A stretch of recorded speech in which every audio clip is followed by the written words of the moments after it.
Assalamualaikum warahmatullahi wabarakatuh. Alhamdulillahi rabbil alamin wa bihi nasta'in ala umurid dunya waddin. Wassalatu wassalamu ala asrafil anbiya'i wal mursalin wa ala alihi wa ashabihi wa man tabi'ahu ila yaumiddin. Amma ba'du, para pemirsa dimanapun Anda berada, apa kabar semuanya?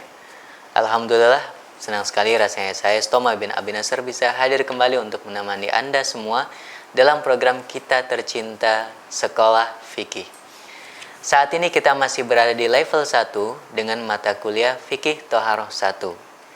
Dosen dan narasumber kita pada mata kuliah Fikih Toharoh 1 ini adalah Ustadz Isnan Ansori, LCMAG, yang alhamdulillah sudah hadir di studio dan kelas kita. Kita sapa sejenak beliau. Assalamualaikum Ustadz. Waalaikumsalam warahmatullahi wabarakatuh. Materinya cukup menarik untuk episode pertama antum ini, yaitu tentang keterkaitan antara Islam, kebersihan, dan kemudian ada toharoh di pembahasan fikih kita.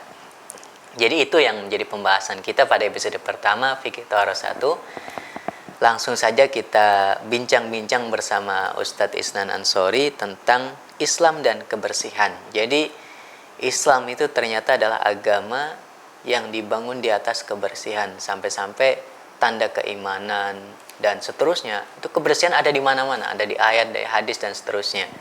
Nah, sebenarnya bagaimana secara lengkap Islam itu memandang kebersihan itu sendiri, Ustaz? Ya, bismillahirrahmanirrahim. Alhamdulillahi wassalatu wassalamu ala rasulillahi wa ala alihi wa sahbihi wa mawalah wa ba'd. Kita mengetahui bahwasannya tugas manusia yang paling utama di dalam kehidupan dunia ini adalah dalam rangka untuk beribadah kepada Allah Subhanahu wa taala. Betul.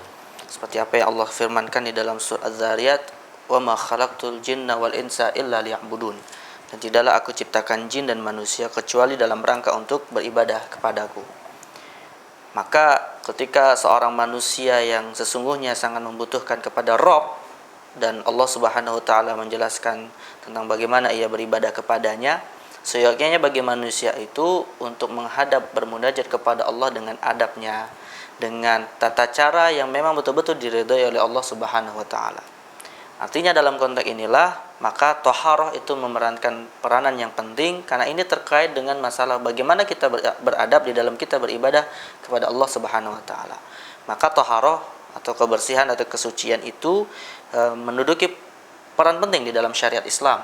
Sangat penting ya, karena ini terkait dengan kewajiban kita sebagai manusia kepada Allah Subhanahu wa taala, sekaligus juga bagaimana kita bisa berinteraksi dengan baik kepada sesama manusia. Karena di sini kita dituntut juga untuk tampil dalam baik, kondisi tampil yang sangat amat bersih, gitu ya. Baik, seperti itu. Nah, ini adalah perintah di dalam Islam. Ini artinya pentingnya toharoh di dalam kita berislam. Oke. Bisa disebutkan mungkin perintah-perintah itu baik dari ayat-ayat Al-Quran maupun yang ada dalam hadis-hadis Nabi, apakah banyak ataukah luas dan seterusnya? Tidak dipungkiri bahwasannya, atau tidak bisa kita ragukan bahwasannya di dalam Al-Quran ataupun hadis Nabi SAW sebagai sumber hukum yang paling utama di dalam Islam, itu kita akan dapatkan banyak sekali ayat-ayat ataupun hadis-hadis yang menjelaskan secara eksplisit ataupun implisit tentang aturan toharoh dengan berbagai macam jenisnya. Bahkan ada juga di situ di dalamnya ada yang sifatnya wajib, atau ada juga yang masuk dalam wilayah anjuran saja. Tapi intinya adalah Al-Quran dan hadis Nabi SAW sangat banyak menjelaskan tentang toharoh yang menunjukkan akan pentingnya toharoh itu. Nah, diantaranya misalnya yang hukumnya wajib untuk dilakukan dan terkait dengan toharoh, seperti kita diwajibkan oleh Allah Subhanahu wa taala untuk mensucikan najis yang ada menempel di tubuh kita ataupun di pakaian kita dan di tempat-tempat lainnya. Firman Allah dalam surah Al-Muddatsir, dan kita tahu surah Al-Muddatsir termasuk ayat yang awal-awal turun kepada Rasulullah sallallahu alaihi wasallam. Artinya sejak awal Rasulullah sudah diperintahkan untuk memperhatikan kebersihan. Nah, misalnya Allah berfirman dalam surah Al-Muddatsir ayat 4, "Wa thiyabaka fatahhir." Dan pakaianmu bersihkanlah. Kalau pakaian saja diperintahkan untuk dibersihkan, bagaimana dengan tubuh kita yang ada dalam pakaian? Ada dalam pakaian itu tentu lebih diutamakan. Nah, dalam konteks inilah juga maka Allah juga mewajibkan kita ketika kita berhadas, ketika kita misalnya mengeluarkan najis dari tubuh kita, maka kita juga diperintahkan untuk bersuci. Seperti misalnya firman Allah dalam surah Al-Maidah tentang kewajiban mandi setelah kita dalam kondisi janabah. Allah mengatakan wa in kuntum junuban fattahharu. Dan jika kita dalam kondisi junub maka mandilah, bersucilah. Ya. Toharu di sini itu mandi. Ya. Nah, termasuk di dalamnya termasuk dalam Al-Qur'an ada satu ayat yang secara detail Allah Subhanahu wa taala menjelaskan tentang praktek ritual wudu. Yaitu jika memang nanti terkait dengan hadas kecil yang ada pada tubuh kita. Dalam surah Al-Maidah ayat 6. Dari praktek sejak awalnya wudu hingga akhir, selesai itu dijelaskan secara detail oleh Allah. Rinci oleh Allah dalam Al-Qur'an. Allah turun tangan langsung untuk mendetailkan urusan kebersihan ini ya. Nah, ini menunjukkan bahwasanya taharah juga menjadi sebuah perhatian khusus dari Allah Subhanahu wa taala. Nah, ini kalau terkait dengan hukum-hukum yang wajib. Ada juga berupa anjuran-anjuran untuk yang terkait dengan bersuci. Misalnya seperti kalau kita baru bangun tidur, maka Rasulullah SAW menganjurkan kita sebelum kita menggunakan air terlebih dahulu, karena memang biasanya manusia kan kalau sudah buang air setelah bangun dari tidur, yang dituju itu kadangkala adalah air. Seringkali adalah kamar mandi untuk menggunakan air di dalamnya. Betul. Gitu kan. Nah, sebelum menggunakan air itu Rasulullah menganjurkan kepada kita untuk terlebih dahulu mencuci tangan kita. Kenapa? Karena kita tidak tahu tangan kita ini posisinya di mana ketika kita tertidur. Nah, bisa jadi memegang sesuatu yang kotor, memegang sesuatu yang najis dan sebagainya. Hal ini bisa kita baca dalam hadis riwayat Imam Bukhari dan Muslim. Ya, bahwasanya Rasul bersabda, "Idza staiqadha ahadukum min naumihi falyaghsil yadahu qabla an yudkhilaha fil ina. Fa inna ahadakum la yadri aina batat yaduhu." Bila salah seorang di antara kalian bangun dari tidurnya, hendaklah dia mencuci kedua tangannya terlebih dahulu sebelum memasukkannya ke dalam wadah air. Karena dia tidak tahu tangannya itu ketika di malam hari posisinya dalam posisi di mana, bagaimana gitu. Dalam posisi bagaimana dan sebagainya. Nah, termasuk di dalamnya juga anjuran Islam atau bahkan perintah dalam Islam untuk bertoharo terkait dengan apa yang memang terkait dengan fitrah kita sebagai manusia. Allah Subhanahu wa taala menurunkan syariat tentunya adalah sebuah syariat yang pasti erat kaitannya dengan manusia. Erat kaitannya dengan fitrah manusia. Yaitu diantaranya tidak bertentangan dengan fitrah. Tidak bertentangan dengan sisi kemanusiaan. Dalam konteks inilah kita sebut Islam itu juga ajaran yang humanisme, ya. Ajaran yang insaniyah, ajaran yang sesuai dengan kemanusiaan. Nah, misalnya ada perintah untuk khitan. Ya. Bahkan Rasul dalam sebuah hadis menyebutkan arbaun atau khamsun minal fitrah, 5 hal yang terkait dengan fitrah manusia. Al istihdadu wal khitanu wa qassus syaribi wa natful ibti wa taqlimul asfar. Nah, ini di sini Rasul menyebutkan ada 5 perkara yang terkait dengan fitrah manusia yang dianjurkan untuk kita memperhatikannya. Istihdad, memotong bulu kemaluan. Khitan, kemudian memotong qassus syarib, memotong kumis. Wa natful ibti, mencabut bulu ketiak, dan wa taqlimul adfar, memotong kuku kita. Nah, ini adalah fitrah, karena kalau kita lihat orang yang tidak memperhatikan 5 hal ini diantaranya itu biasanya akan dijauhi manusia. Manusia itu enggan untuk dekat dengan orang yang kukunya panjang, kotor, nggak pernah dicuci, kumisnya. Ya, seperti itulah. Berarti yang tidak khitan tidak manusiawi.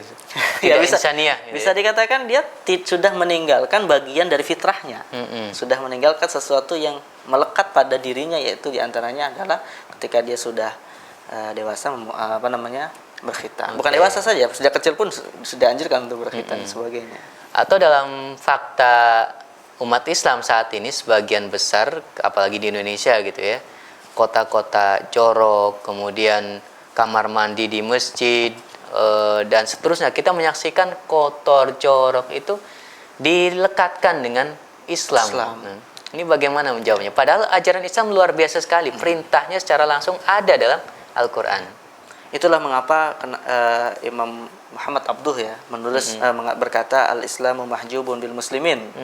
Betul. Karena dia melihat di Eropa yang sebenarnya bukan Islam tetapi menjaga kebersihan, tapi ajaran Islam itu tertutup ada di sana. Gitu. Keindahan Islam tertutup oleh umat Islam sendiri. Perilaku oknum umat Islam. Tapi Mungkin jawaban antum perlu diperjelas nanti Ustaz. Hanya saja karena waktu kita terbatas di segmen satu ini, antum lanjutkan lagi jawabannya nanti di segmen kedua. Insyaallah. Para pemirsa, bagaimana jawaban selanjutnya tentang realita umat Islam dengan gagasan utama kebersihan yang ada dalam kitab-kitab suci dan hadis-hadisnya?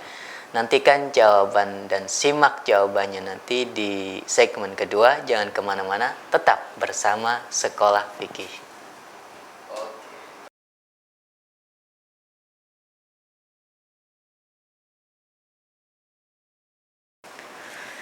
Para pemirsa, kembali lagi bersama Sekolah Fikih. Saat ini kita sudah sampai di segmen kedua. Tadi di segmen pertama, segmen pembuka, narasumber kita Ustadz Isnan Answari sudah menjelaskan tentang bagaimana Islam memperhatikan dan sangat amat memperhatikan kebersihan. Sejak awal syariat Islam ini sudah memerintahkan itu, dan juga sudah membacakan perintah-perintah itu dari ayat-ayat dan juga dari hadis-hadis Nabi Muhammad SAW. Dan terakhir tadi terpotong jawaban tentang realita umat Islam yang banyak sekali mereka tidak memperhatikan kebersihan, hidup jorok, kamar mandi masjid dan seterusnya tidak terawat dengan ajaran Islam yang begitu mulia. Nah, kita simak kembali jawaban tadi Ustaz. Bagaimana? Perlu diulang ini. Ya, sebagaimana tadi sudah kita kutip ya, perkataan dari seorang ulama besar kontemporer Muhammad Abduh yang mengatakan bahwasanya al-Islam mahjubun bil muslimin. Artinya sisi-sisi negatif khususnya dalam konteks kebersihan yang kita lihat saat ini, artinya umat Islam jauh dan sebagainya, itu sesungguhnya tidak kita sandarkan kepada ajaran Islam yang mereka anut, tetapi itu sebenarnya adalah kondisi di mana umat Islam yang tidak memahami secara benar ajarannya. Maka sebenarnya kalau pertanyaannya adalah mengapa umat Islam kotor, mengapa tidak memperhatikan kebersihan, ya sebab paling pokok adalah terkait dengan ilmu mereka. Terkait dengan ilmu, karena ilmu adalah dasar amal. Ketika ilmu tidak diketahui, ya tentu amalnya akan kacau balau amburadul, nggak jelas seperti itu. Jadi solusinya adalah ajarkan ilmu Islam ini kepada umat Islam itu sendiri gitu ya. Kita sebarkan. Jadi sangat manfaat sekali program yang kita selenggarakan ini. Tayangan ini mudah-mudahan bisa disaksikan oleh umat Islam yang memahami bahasa kita, bahasa Indonesia Ustaz. Benar. Maka penting ya belajar salah satunya fikih thaharah sebagai syarat sah. Al-Islam mahjubun bil muslimin. Atau ada ungkapan lagi mungkin sama-sama dari Muhammad Abduh yang najidul Islam wala najidul muslimin itu ya. Ya, maknanya hampir sama. Hampir sama ya. Intinya substansinya adalah segala sesuatu yang bersifat negatif sebenarnya tidak relevan kita sandarkan kepada Islam. Misalnya sekarang isu terorisme, ya misalnya, ya Islam tidak pernah mengajarkan hal itu gitu, karena itu adalah ya istilahnya adalah kalaupun oknum, ada itu oknum gitu, oknum yang disandarkan saya kira Islam. Begitu jawabannya pemirsa, bahwa kalaupun ada umat Islam yang tidak mempraktekkan ajaran Islam ini, bisa jadi karena dua hal tadi. Pertama, ilmunya belum nyampe ke mereka, atau kedua, salah ilmunya seperti terorisme itu tadi gitu ya. Nah, selanjutnya masih tentang kebersihan. Kalau tadi bicara tentang perintah-perintah Al-Quran dan hadis terhadap kebersihan itu, sekarang kedudukannya Ustaz. Kedudukan bersuci di dalam syariah itu seperti apa? Kita sudah tahu tadi bahwasanya Islam sangat memperhatikan thaharah. Artinya di samping Islam memperhatikan thaharah secara detail, juga ajaran Islam memberikan semacam reward, memberikan semacam balasan yang menunjukkan kedudukan penting terkait dengan ibadah thaharah ini. Bisa kita lihat berdasarkan 4 hal ya, yang menunjukkan akan pentingnya ahamiyatut thaharah ya, kedudukan thaharah di dalam Islam. 4 hal. Yang pertama adalah di dalam Al-Qur'an Allah Subhanahu wa taala menjelaskan bahwasannya di antara orang-orang yang Ia cintai adalah orang-orang yang senantiasa bersuci. Jadi bersuci dicintai oleh Allah Subhanahu wa taala. Ini yang pertama ya. Sebagaimana Allah katakan dalam surah At-Taubah ayat 108 dan juga dengan makna yang sama dalam Al-Baqarah ayat 222. Innallaha yuhibbut tawwabina wa yuhibbul mutatahhirin. Bahkan dalam asbabun nuzul terkait dengan ayat ini, yaitu turun kepada penduduk Kuba ya, yang mereka kalau buang air besar itu selain istijmar juga menggunakan air untuk bersuci, menunjukkan kecintaan Allah kepada mereka. Yang kedua, kedudukan thaharah juga bisa kita lihat dari aspek bahwasannya thaharah itu merupakan bagian dari keimanan seorang muslim. Jadi iman atau thaharah itu adalah iman gitu ya. Thaharah adalah iman, dalam arti ya secara apa namanya bisa kita balik ya. Seorang yang tidak menjaga kebersihannya berarti ada Imannya masalah kurang. dengan imannya. Oke. Ada masalah dengan imannya. Nah, ini seperti yang disabdakan Rasulullah dalam riwayat Imam Muslim, at-tahuru syatrul iman. Rasul mengatakan begitu, bahwasanya kesucian itu adalah sebagian dari iman.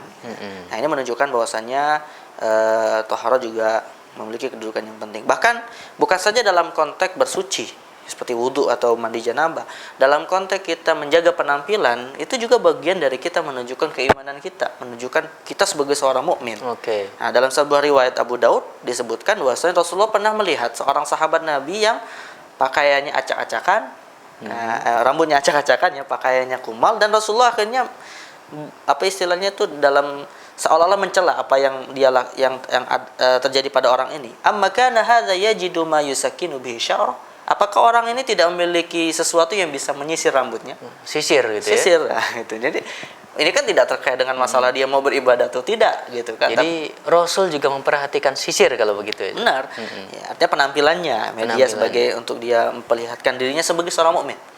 Dari hadis ini bisa kita pahami bahwasanya mukmin itu bukan saja dia datang ke masjid dalam rangka beribadah dan sebagainya. Mukmin itu adalah yang mana tampilannya itu ketika bertemu dengan orang ataupun intinya tampilannya itu adalah sesuatu yang enak dipandang. Oke. Karena orang yang menyisir rambutnya kan rapi seperti itu. Betul. Nah, ini adalah itu yang membuktikan sebagian dari imannya.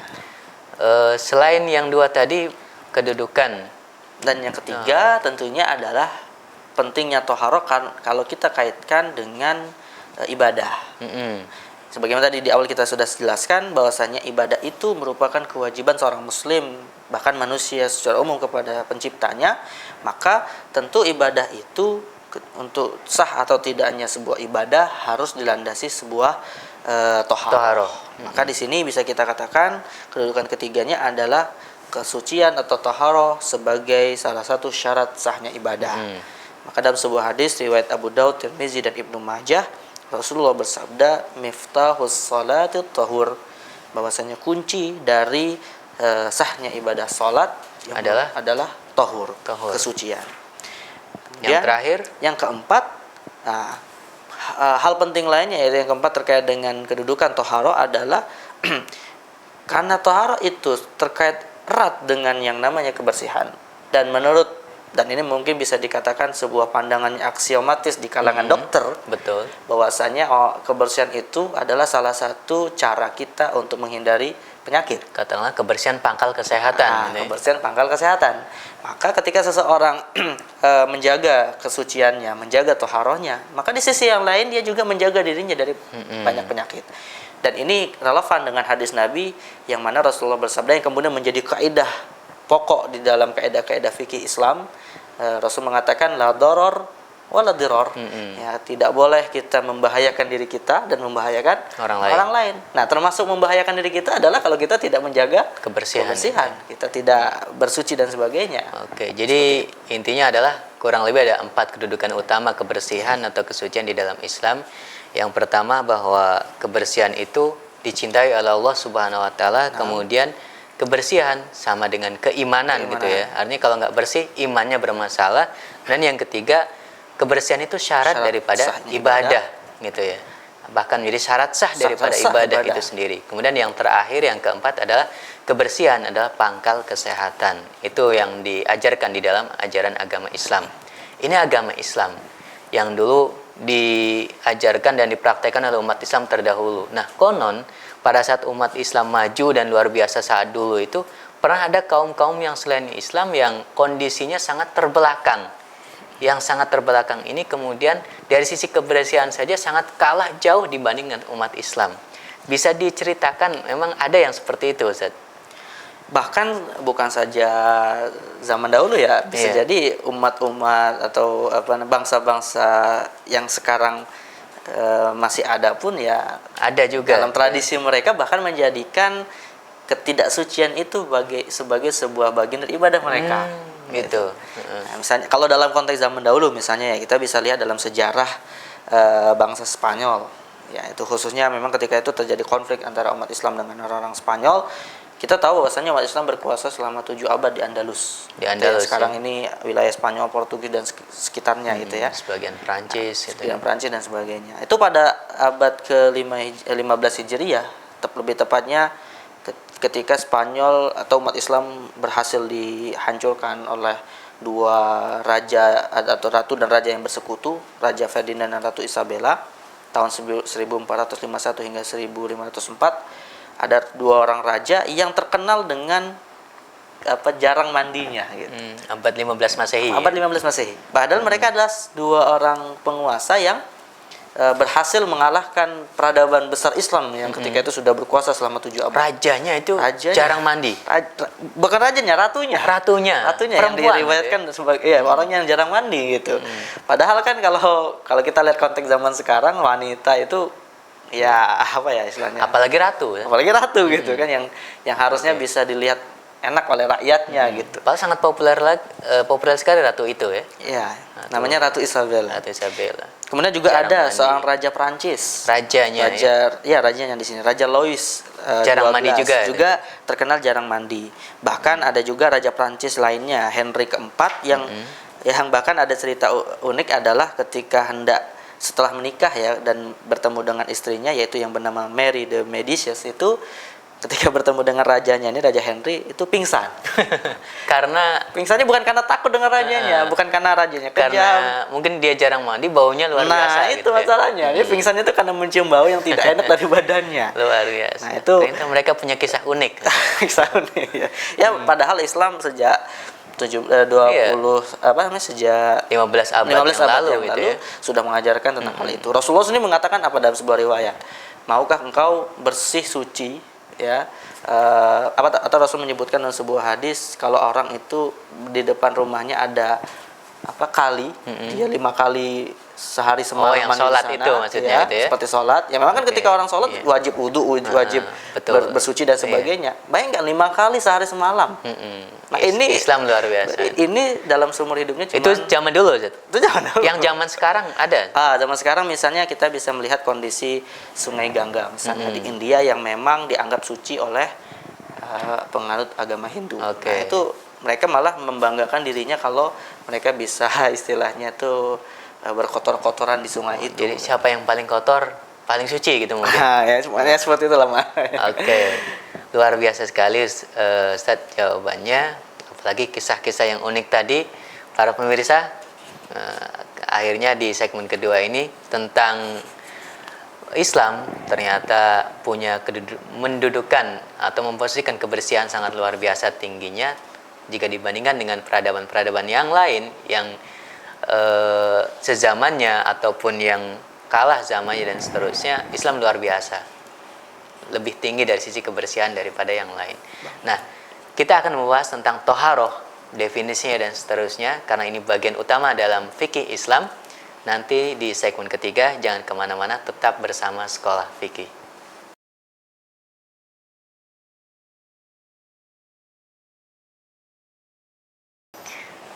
Para pemirsa, kembali lagi bersama Sekolah Fikih.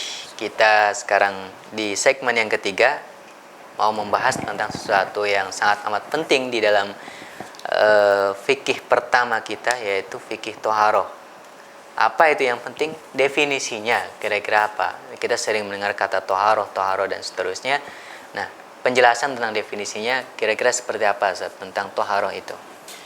Ya, toharoh adalah bahasa Arab tentunya ya. Bahasa Arab, toharoh bukan bahasa Indonesia.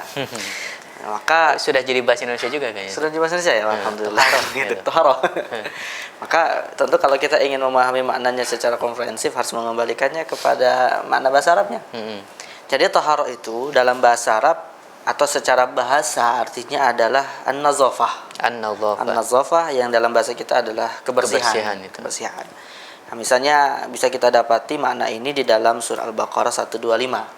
Allah berfirman, "Nu'ahidna ila Ibrahim wa Ismail an tahhira baitiya lit-taifin wal aqifina war ruqa'is sujud." Allah merintahkan dalam ayat ini kepada Ibrahim dan Ismail alaihi wassalam untuk membersihkan Baitullah bagi orang yang tawaf, i'tikaf, ruku dan sujud. Jadi makna tahara di sini adalah secara bahasa nazafah. Tapi tentu nanti akan kita lihat bahwasanya tidak setiap yang nazafah itu secara urfi, secara tradisi manusia itu suci. Disebut suci.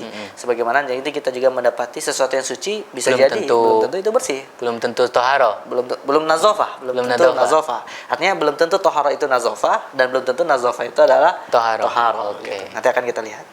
Nah, sedangkan dari definisi syar'inya, yaitu definisi fikih toharohnya yang disebutkan oleh para ulama, kita mendapati ada misalnya seorang ulama Hambali yang bernama Mansur bin Yunus al-Buhuti, wafat 1051, dalam kitabnya Kasyaful Qina mendefinisikannya secara ringkas, yaitu adalah irtifa'ul hadath wa zawalun najas. Toharoh, irtifa'ul hadath wa zawalun najas, terangkatnya hadas dan hilangnya najis. Namun ada definisi yang lebih detail yang disebutkan oleh seorang ulama dari mazhab Syafi'i, Imam Taqiyuddin al-Husni atau al-Khusani, wafat 829 Hijriah, dalam kitabnya Kifayatul Akhyar Syarah Ghayatul Ikhtisar mengatakan bahwasanya toharo itu definisinya adalah secara syar'i raf'ul hadath wa izalatun najas au fi ma'nahuma au ala suratihima. Penjelasannya gimana tuh definisinya? Di sini sekali. Ada tambahan au fi ma'nahuma au ala suratihima. Daripada definisi yang tadi dari gitu sebelumnya yang definisi Syekh Buhuti itu. Atau yang secara terjemahannya lebih kita terjemahkan sesuatu yang sama maknanya atau bentuknya, yaitu terkait dengan mengangkat hadas atau membersihkan najis. Maknanya adalah apa yang dimaksud dengan sama maknanya? Maknanya begini, sebagai satu contoh, kadang kita kan bisa dikatakan setiap hari mandi nih. Betul. Tapi mandi kita itu bukan dalam rangka untuk toharoh. Belum terkait untuk toharoh. Nah, maknanya kebersihan saja. Kebersihan saja. Nah, dalam konteks ini maka bisa dikatakan orang yang mandi walaupun bukan dalam rangka untuk bersuci, itu juga disebut dengan bertoharoh. Sebagaimana kita juga sudah punya wudhu, sebenarnya sholat kita sah dengan wudhu kita, tapi kadang kita mengulangi wudhu kita. Tajdidul wudhu. Atau kita misalnya hendak melakukan sebuah aktivitas di mana, atau misalnya kita suntuk nih, suntuk dalam bekerja, suntuk dalam belajar dan sebagainya. Nah, cara kita biasanya untuk menghilangkan suntuk itu misalnya dengan wudhu. Padahal wudhu itu bukan diperuntukkan dalam rangka untuk sholat. Nah, maka makna toharoh atau mengangkat hadas dan izalatun najas yang semakna dengan definisi ini, maknanya adalah aktivitas bersuci yang dilakukan bukan dalam rangka untuk sholat, untuk ibadah gitu ya. Okay. Nah, ini definisi secara istilah syar'i. Baik, jadi definisi secara bahasa tadi para pemirsa, toharoh itu kurang lebih bersinonim dengan kata an-nadhafah atau kebersihan. Ya. Sedangkan dari sisi istilah, toharoh memiliki panjang definisinya, baik dari madhab Hanafi, Malik, Imam Syafi'i, itu yang tadi sudah dijelaskan sama Ustadz Isnan. Selanjutnya mungkin kita akan bicara tentang toharoh apakah terkait dengan pembahasan di segmen berikutnya tadi. Sesuatu yang kita bahas sangat penting yaitu kebersihan. Jadi keterkaitan antara toharoh dan kebersihan itu apa? Walaupun tadi makna secara bahasanya toharoh adalah kebersihan. Benar. Tapi itu kan secara bahasa. Sedangkan secara syariah apakah terkait, apakah bersih sama dengan suci atau suci sama bersih gitu. Mungkin bisa kita juga kaitkan dengan ada sebuah kata-kata yang masyhur ya, biasanya ditempel-tempel di masjid apa gitu. Apa itu? An-nazafatu minal iman. Oh iya. Padahal kan bagian dari iman. Padahal kan kita yakin nah ini bukan hadis. Ya. Meskipun secara makna ya kita tidak pungkiri itu maknanya benar. Apalagi ada tadi yang antum sebutkan at-tahur syatrul iman gitu ya. Kesucian sebagian dari iman. Kita bisa memahami artinya ada titik poin persamaan antara kesucian dan kebersihan. Tetapi juga ada titik perbedaan antara kesucian dan kebersihan.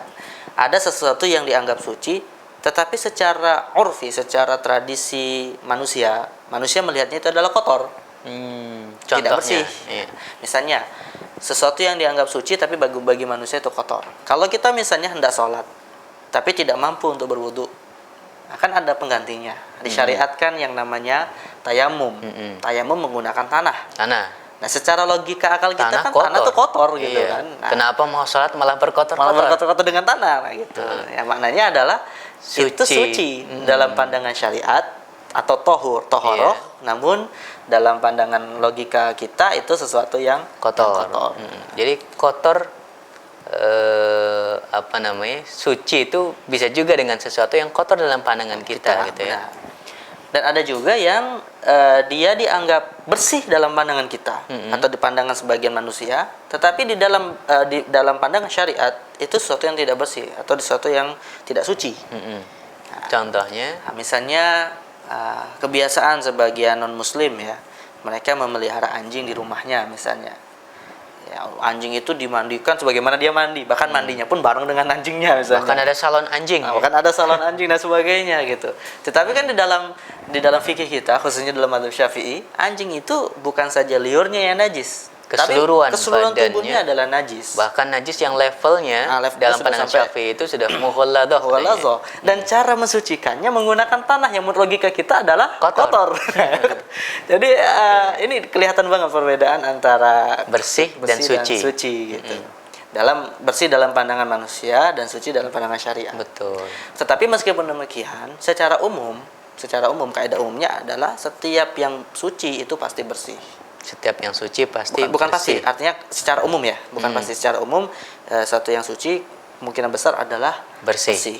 Nah, dan bersih kemungkinan besar adalah suci. Dan ini kaidah-kaidah umumnya. Seperti kita mandi sehari semalam 2 kali, 3 kali dan sebagainya. Itu di satu sisi bersih, di sisi yang lain kita juga sedang bersuci, sedang bertoharoh. Betul. Berarti bisa disimpulkan tentang keterkaitan toharoh atau suci dengan nadhafah atau bersih ini, ada kondisi di mana suci tapi tidak bersih. Ya. Ada kondisi di mana bersih tapi tidak suci. Ya. Tapi juga ada kondisi yang suci dan bersih ini bisa berkumpul dalam satu waktu gitu ya. Ya, ternyata para pemirsa luar biasa sekali. Suci itu belum tentu bersih dalam pandangan kita, walaupun itu disebut suci dalam pandangan syariah. Begitu juga bisa jadi ada benda yang bersih dalam pandangan kita, tapi tidak dianggap suci dalam pandangan syariah. Walaupun secara umum seperti yang Ustadz Ihsan tadi jelaskan, bisa jadi juga antara bersih dan suci ini berkumpul dalam satu momen, satu waktu. Nah, nanti saya punya pertanyaan lagi nih Ustadz, tentang karakteristik toharoh itu seperti apa di dalam ajaran agama Islam. Hanya saja karena keterbatasan waktu di segmen ketiga ini, akan saya tanyakan nanti di segmen keempat. Para pemirsa, pertanyaan saya tentang bagaimana karakteristik toharoh di dalam ajaran agama Islam akan kita simak jawabannya dari Ustadz Ihsan nanti di segmen selanjutnya. Jangan kemana-mana, tetap bersama Sekolah Fikih.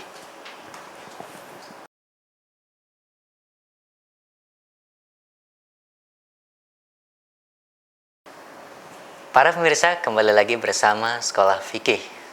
Kita sudah sampai di segmen yang keempat.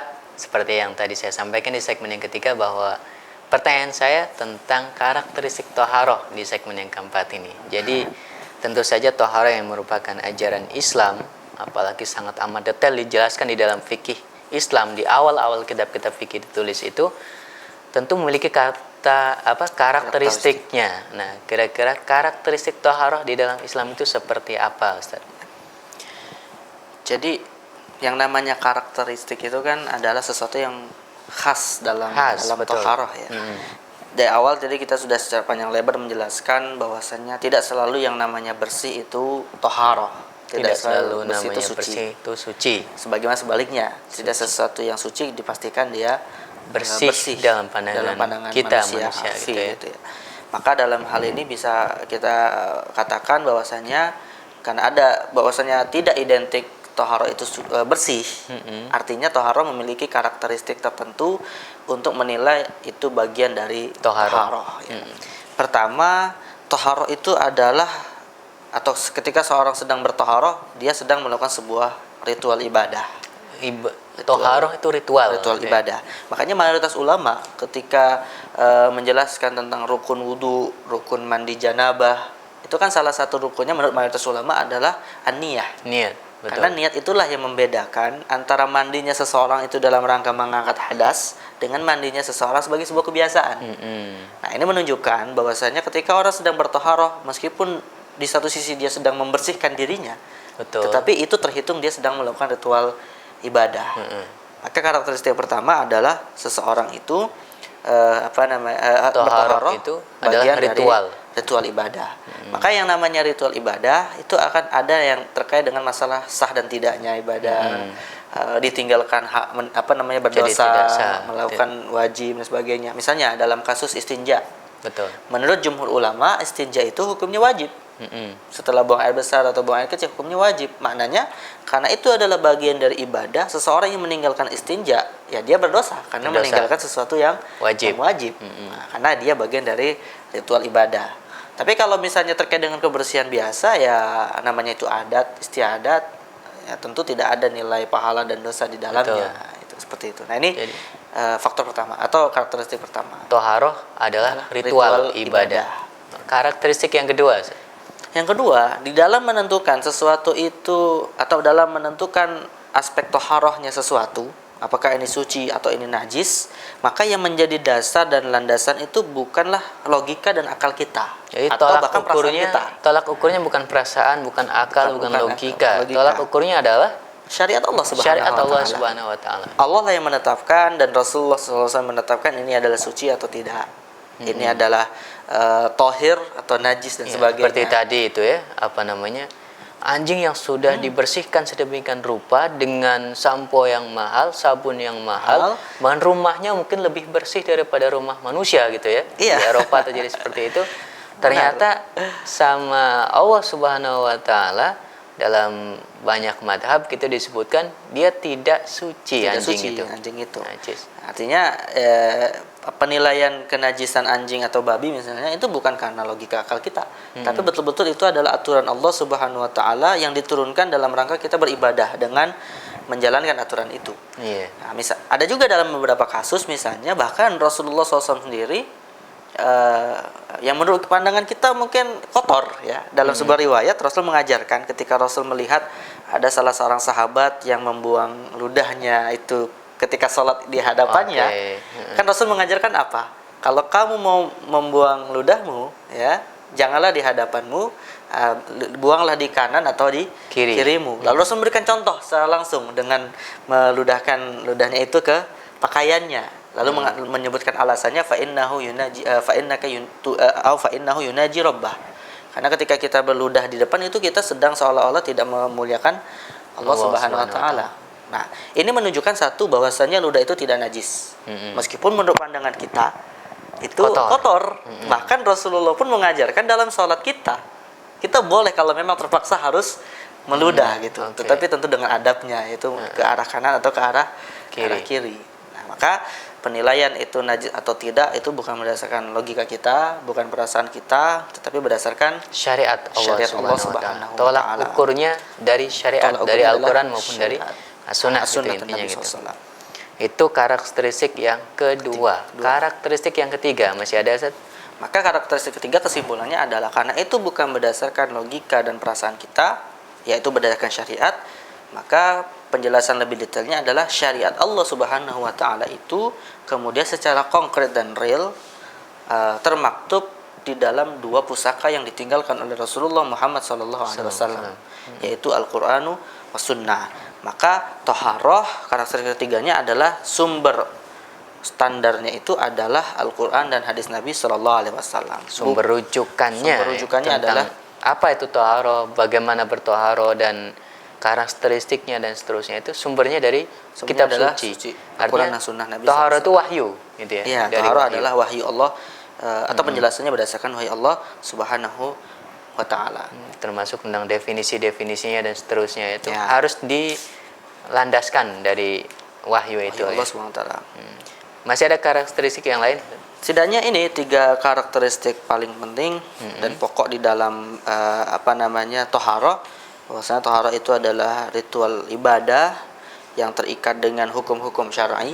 Betul. Kemudian toharoh itu dasarnya yang kedua adalah bukan dasarnya logika dan akal bahkan perasaan manusia. Dan yang ketiga adalah landasannya secara real itu adalah sumbernya Al-Qur'an dan hadis Nabi Sallallahu Alaihi Wasallam. Jadi bukan semacam sesuatu itu misalnya bukan disebut sebagai sesuatu yang najis, hanya kalau unsurnya ada unsur kimiawinya misalnya, atau ada unsur penilaian atomnya dan sebagainya. Bukan alasan-alasan itu. Itu penelitian manusia memang kita katakan iya. Tetapi Mungkin, untuk menilai najis itu bukan katakanlah yang ditemukan oleh manusia-manusia sekarang tentang di najis ini terdapat senyawa tertentu dan seterusnya, katakanlah hikmah gitu ya. Ya, bisa disebut Hikmah seperti yang itu. Bisa disebut ditemukan oleh para ilmuwan sekarang yang justru malah menegaskan betapa benarnya syariat Islam itu gitu ya. Benar. Ya, ketika misalnya Allah Subhanahu wa taala melalui Rasulullah SAW menetapkan aturan kalau kita misalnya bersuci dari liur anjing itu menggunakan tanah misalnya. Ya, secara logika manusia saat itu bisa dikatakan mereka mungkin bertanya-tanya kenapa gitu. Apa hubungan antara liur anjing dengan tanah? Gitu ya. Padahal kalau dengan air saja kan sudah cukup gitu. Nah, belakangan ditemukan sebuah kajian ilmiah ya bahwasanya ada unsur-unsur bakteri tertentu di dalam liur anjing yang memang tidak bisa dibersihkan kecuali menggunakan media tanah misalnya. Nah, ini hikmah. Tetapi terlepas hikmahnya itu diketahui atau tidak, ini semua disandarkan terkait pada Al-Quran dan hadis sebagai bagian dari ta'abbud, bagian dari ibadah kepada Allah Subhanahu wa taala. Ya, itu memperkuat saja gitu ya. Memperkuat saja. Jadi para pemirsa, karakteristik toharoh ternyata sangat amat luar biasa di dalam Islam. Jadi ada 3 hal kurang lebih yang bisa disebutkan sama Ustaz Isnan tadi di segmen keempat ini, bahwa toharoh gitu ya, itu ternyata yang pertama adalah sebuah ritual ibadah. Kemudian yang kedua, toharoh itu adalah ukurannya, landasannya, patokannya itu harus berangkat bukan dari logika, bukan dari penemuan-penemuan dan seterusnya, tapi dari sumber-sumber yang berangkat dari wahyu. Kemudian yang ketiga, ya kurang lebih mirip dengan yang kedua ini, sumbernya dari mana? Al-Quran dan juga As-Sunnah. Itulah karakteristik toharoh yang ada di dalam agama Islam, 3 kurang lebih yang disebutkan sama Ustadz Isnan. Nah, selanjutnya tentang definisinya, bukan definisi, pembagiannya. Iya. Jadi tadi karakteristiknya sudah, definisinya sudah, sekarang adalah pembagiannya. Apakah toharoh itu ada klasifikasinya? Apakah toharoh itu ada jenis-jenisnya dan seterusnya? Kira-kira bagaimana, Ustaz? Toharoh ada? Ada, tentunya pasti ada. Para ulama menjelaskan toharoh itu ada pembagiannya dengan metode pencuciannya juga berbeda sesuai dengan jenisnya. Tapi sayang sekali nanti antum lanjutkan saja di segmen yang terakhir karena waktu yang membatasi kita. Para pemirsa, kita akan simak jawaban Ustadz Isnan nanti tentang klasifikasi toharoh itu di segmen yang kelima. Tetap bersama Sekolah Fikih.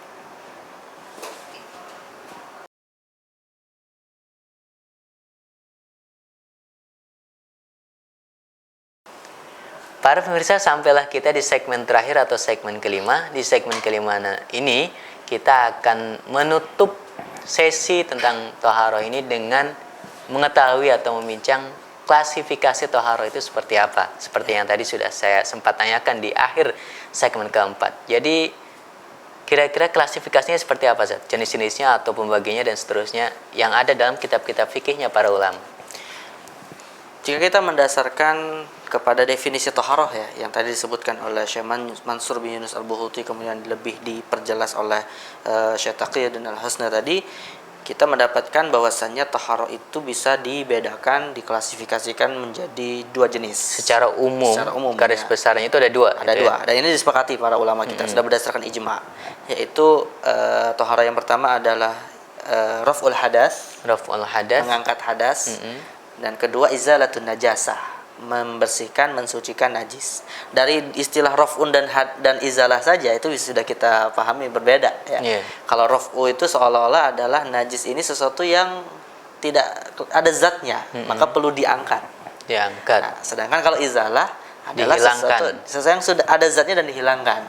Nah, maka kemudian dari definisi ini bisa dibagi 2, bahwasanya toharoh itu 1 toharoh dari hadas, kedua toharoh dari najis. Ya. Dan tentu masing-masing cara mensucikannya sebagai salah satu syarat sah salat itu akan berbeda juga dalam 2 kondisi seperti itu. Jadi toharoh dari hadas itu Ada klasifikasinya juga dan pengertiannya kira-kira apa toharoh dari hadas? Jadi kalau toharoh dari hadas, meskipun nanti insya Allah kita akan secara detail ya. Iya, dalam nanti ada pembahasan pembagiannya, tentang ada hadas. episode khusus para pemirsa tentang apa itu hadas, lebih detail lagi tentang hadas, termasuk tentang najis juga. Tentang najis juga, ya. Tapi sebagai gambaran, sebagai pengantar untuk sampai ke sana, kita bahas secara sekilas tentang dua toharoh ini, baik toharoh dari hadas maupun toharoh dari najis. Ya. Iya. Kalau kita mulai dari toharoh dari hadas misalnya, yang pembagian pertama ya. Jadi hadas itu adalah sebuah hadas itu adalah sesuatu yang bisa menghalangi seseorang dari ibadah, yang mana cara mensucikannya secara khusus dengan sebuah ritual. Sebuah ritual. Maka dari pengertian secara umum ini, kemudian para ulama sepakat membagi hadas itu menjadi dua. Karena nanti memang ritual yang digunakan dalam rangka membersihkan dua macam hadas ini berbeda sesuai dengan tingkatan kualitas dua hadasnya. Hadas itu apa? Ya. Hadas yang pertama biasa ulama menyebutnya dengan istilah hadas akbar atau hadas besar. Dan yang kedua adalah hadas asghar, hadas kecil. Ya. Di mana, nah ini pembagian hadas yang mana sebab-sebabnya apa seseorang itu disebut dengan berhadas besar atau berhadas kecil, insyaallah nanti kita akan bahas di dalam fikih toharoh hadas secara khusus. Tetapi secara umum adalah ketika seseorang berada dalam kondisi hadas besar, misalnya seperti wanita yang baru selesai haid atau janabah dan sebagainya, maka cara mensucikannya adalah dengan al-ghusl, dengan mandi janabah. Nah, sedangkan kalau seorang yang dalam kondisi hadas kecil, misalnya buang air besar atau buang air kecil, buang angin dari duburnya, kemudian dalam beberapa mazhab ada yang mengatakan kalau makan daging yang dibakar misalnya gitu kan, itu atau juga, menyentuh itu lawan juga jenis, hadas gitu itu ya? disebut dengan hadas juga. Cara membersihkannya adalah dengan ritual wudu. Nah, dengan ritual wudu. Nah, kemudian di dalam fikih terkait toharoh dari hadas ini, kemudian juga para ulama membahas tentang kalau misalnya seseorang tidak bisa menggunakan air untuk mandi atau wudu, maka juga ada dispensasi yang Allah berikan, yaitu berupa tayamum. Jadi solusinya ada gitu ya. Ketika nggak ada air, nggak ada atau nggak bisa menggunakan air walaupun ada gitu ya. Walaupun ada ya. Jadi satu tidak ada air, kedua ada tapi tidak mampu, maka ada dispensasi dengan ritual lain, solusinya adalah tayamum. Nah, biasanya nanti juga setelah tayamum ada juga kondisi-kondisi tertentu seseorang juga tidak mampu menggunakan media tayamum. Nah, ini juga dikaji di dalam fikih toharoh dari hadas yang disebut dengan faqid tahuraini misalnya. Nah, ini adalah istilahnya itu klasifikasi pertama dari hadas. Bukan dari hadas, dari toharoh dari hadas, bersuci dari hadas. Bersuci dari hadas. Ya, yang kedua adalah klasifikasi kedua dari najis, toharoh adalah najis. Toharoh dari najis. Ya kalau najis, bagaimana tadi juga sempat kita singgung, adalah sesuatu yang menghalangi seseorang dari melakukan ibadah dan zatnya itu tampak. Nah, biasanya secara umum cara mensucikannya itu tidak menggunakan ritual tertentu. Ya kadang ada beberapa ritual tertentu kalau dikaitkan dengan tingkatan najisnya. Maka para ulama juga membahas terkait dengan najis ini, pertama dari berdasarkan tingkatan kesulitan dalam mensucikannya. Ada yang ritualnya memercikan dengan air, ritualnya bahkan pakai tanah gitu kan. Bahkan dalam mazhab Hambali yang akan kita bahas juga nanti, ketika mereka berbicara tentang najis yang ritualnya bukan dengan dipercikan dan dengan menggunakan tanah, mereka sampai mengatakan, yaitu dalam najis mutawasitoh ya, istilah mereka najis pertengahan itu, kalau orang buang air besar itu dicucikan sebanyak 7 kali gayungan, 7 kali siraman gitu. Meskipun ini membersihkan dari najis gitu. Tapi ya ini mazhab ya. Dalam arti dari aspek tingkat kesulitan itu juga ada beberapa perbedaan. Sumbernya bisa disimpulkan mungkin ya bahwa klasifikasi toharoh itu ada dua secara umum, toharoh dari najis, toharoh dari hadas atau toharoh dari najis. Dua ini. Hadas itu sesuatu yang mungkin abstrak gitu ya, tidak terlihat, Iya. tetapi Dibersihkan dengan ritual. ada hukumnya, ada sifatnya yang harus diangkat gitu. Benar, Sedangkan najis itu sesuatu yang tampak, nyata, Konkret. makanya harus dibersihkan. Bersihkan, ya. Tercium baunya, ada warnanya, ada aromanya gitu ya. Termasuk mungkin bisa dirasakan Saya rasa gitu ya. ya. Kalau ingin mencoba Itu najis. Nah, untuk menghilangkan hadas ada dua Ritual cara secara umum gitu ya. ya. Tergantung hadasnya apa. bentuknya. Kalau hadas besar harus mandi, kalau hadas kecil harus wudu. wudu. Kalau nggak bisa mandi, nggak bisa wudu karena nggak ada air, ada tayamum. Tayamum. Atau karena nggak bisa ada air tapi nggak bisa, ada tayamum gitu. Ya. Atau nggak bisa pakai debu dan nggak bisa pakai air, dia disebut sebagai orang yang faqidut tahurain. Oke. Sedangkan najis tadi Intinya kalau najis itu memang medianya secara umum adalah menggunakan air ya. Tetapi yang menjadi standarnya adalah zat najisnya itu sudah betul-betul hilang tiga sifatnya. Tiga Rasa, sifatnya. bau dan warnanya. intinya di situ. Intinya gitu di ya. situ. Kalau itu udah hilang selesai gitu ya. Ya. Oke. Para pemirsa, itulah klasifikasi daripada toharoh yang ada dalam kitab-kitab fikih toharoh. Ya. Intinya seperti itu, tapi nanti penjelasan lebih detail kita punya episode khusus tentang hadas. Begitu juga kita juga punya episode khusus tentang najis. Ya. Masih bersama dosen dan narasumber kita di dalam fikih toharoh ini Ustadz Isnan Ansori gitu. Nah, di episode di sini kita baru secara sekilas saja untuk mengantarkan pemahaman kita kepada najis dan hadas pada episode berikutnya. Para pemirsa, akhirnya kita sampai pada penghujung acara Sekolah Fikih di episode kali ini.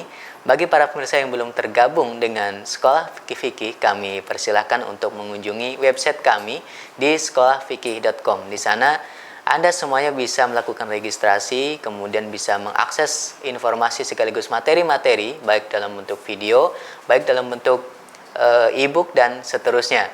Dan bagi para mahasiswa kami yang sudah tergabung dan terdaftar di Sekolah Fikih, kami persilahkan untuk mengerjakan soal-soal latihan yang sudah kami sediakan di episode pertama dari Fikih Taharoh 1 ini. Akhirnya, saya Sutomo Ibn Abi Nasr beserta seluruh kerabat kerja dan yang bertugas sekaligus bersama Ustadz Isnan Ansori sebagai dosen kita di episode kali ini, mohon undur diri dari hadapan Anda semuanya. Jangan lewatkan Sekolah Fikih. Saksikan terus, dan akhirnya wassalamualaikum warahmatullahi wabarakatuh. Waalaikumsalam warahmatullahi wabarakatuh.